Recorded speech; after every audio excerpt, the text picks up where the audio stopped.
Okay, class, thanks for popping in. What this is about today, as you can tell, is the factoring difference of squares. And I'm giving you the general formula here in this kind of fancy form, but I think the best thing to talk about is some kind of an example. So what do we mean? So let's say I want to factor really anything, but I'll start off with something a little simple.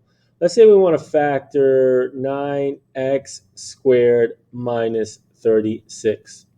Now, when I teach you this technique, this is way faster than the factor box method.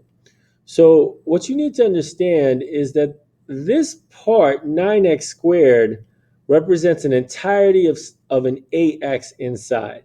So the real technique to understanding this is it's not the 9x squared you're after, it's you're after something that's exactly the same that multiplies to a 9x squared.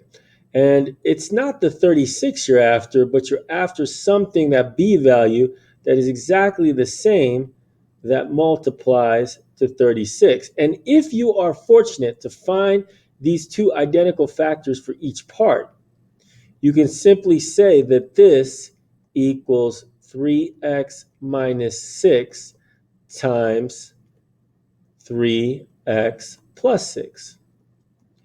Now, here's the funny thing about a problem like this.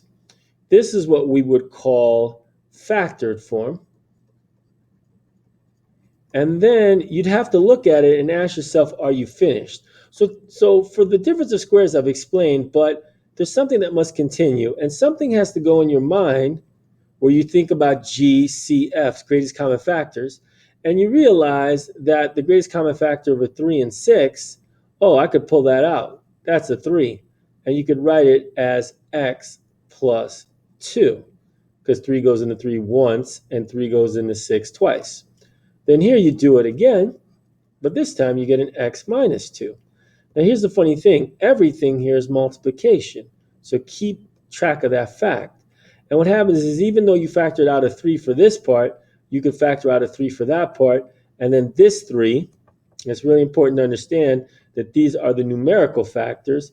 This 3 gets multiplied to that 3, and then you can say it's a 9. And then the other parts drop down, an x minus 2 times an x plus 2. And this is what we call completely factored form. I hope that really kind of explains everything. I don't think that I really need to add anything to this video, so I hope this helps you with factoring difference of squares. Thanks for watching.